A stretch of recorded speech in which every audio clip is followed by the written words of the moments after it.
भारतीय सेना ने अपने कमांड स्ट्रक्चर में सबसे बड़े बदलाव की तैयारी पूरी कर ली है। संभव है कि अगले 1 से 1.5 साल में भारतीय सेनाओं के एकीकरण और थिएटर कमांड पर बड़ा ऐलान हो जाए। थिएटर कमांड के तहत किसी भी सीमा पर एक कमांडर ही आसमान से जमीन तक सारे फैसले लेंगे, यानी कि आर्मी, एयरफोर्स और नेवी के लिए एक ही कमांडर होगा। सीडीएस जनरल अनिल चौहान ने इसके लिए खाका तैयार कर लिया है और अब रक्षा मंत्रालय और सरकार के फैसला लेते ही इसका ऐलान कर दिया जाए।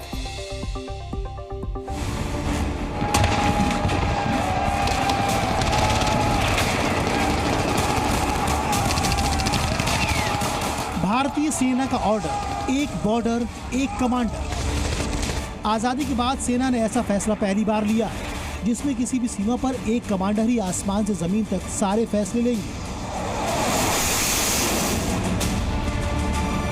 यानी सूत्रों के मुताबिक सेना ने थिएटर कमांड के लिए सारे विषयों पर सहमति बना ली है और पहली इंटीग्रेटेड थिएटर कमांड की घोषणा जल्द हो जाएगी। ये आईटीसी एक सीमा एक कमान के सिद्धांत पर काम करेगी, यानी हर कमान के पास एक सीमा की पूरी जिम्मेदारी होगी।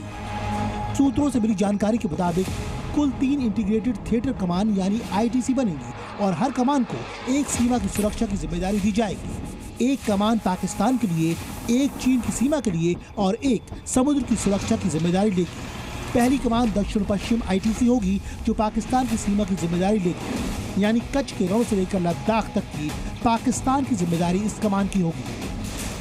अभी भारतीय सेना की दक्षिण पश्चिम कमान का मुख्यालय जयपुर में है, जिसे बदलकर इसी नाम की थिएटर कमान बनाने का प्रस्ताव है। पाकिस्तान की पूरी सीमा की सुरक्षा संभालने के लिए इस थिएटर कमान के पास सेना, वायुसेना और नौसेना तीनों के ही सारे सैनिक और उपकरण आ जाएंगे। चीन की सीमा के लिए एक उत्तरी इंटीग्रेटेड थिएटर कमान बनेगी जिसका मुख्यालय लखनऊ में होगा। लखनऊ इस समय भारतीय सेना की सेंट्रल कमान का मुख्यालय है, जिसे बदलकर थिएटर कमान बना दिया जाएगा। लद्दाख से लेकर अरुणाचल प्रदेश तक की पूरी चीन सीमा की जिम्मेदारी इसी कमान की होगी। इसके पास इस पूरे इलाके की सेना और वायुसेना के सभी संसाधन होंगे। तीसरी कमान समुद्री सुरक्षा के लिए बनाई जाएगी, जिसका मुख्यालय तिरुवनंतपुरम में होगा। इसमें नौसेना, सेना और वायुसेना के सभी सैनिक और संसाधन होंगे। भारतीय सेनाओं में बेहतर तालमेल और संसाधनों के पूरी तरह इस्तेमाल के लिए कमान स्ट्रक्चर में बदलाव के लिए कारगिल के बाद ही सोचा जाना शुरू हो गया।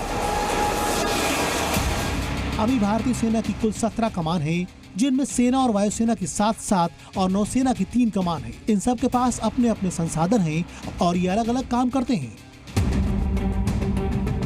इनमें उन संसाधनों का बेहतर इस्तेमाल किया जा सकेगा जो हर सेना के पास अलग अलग है।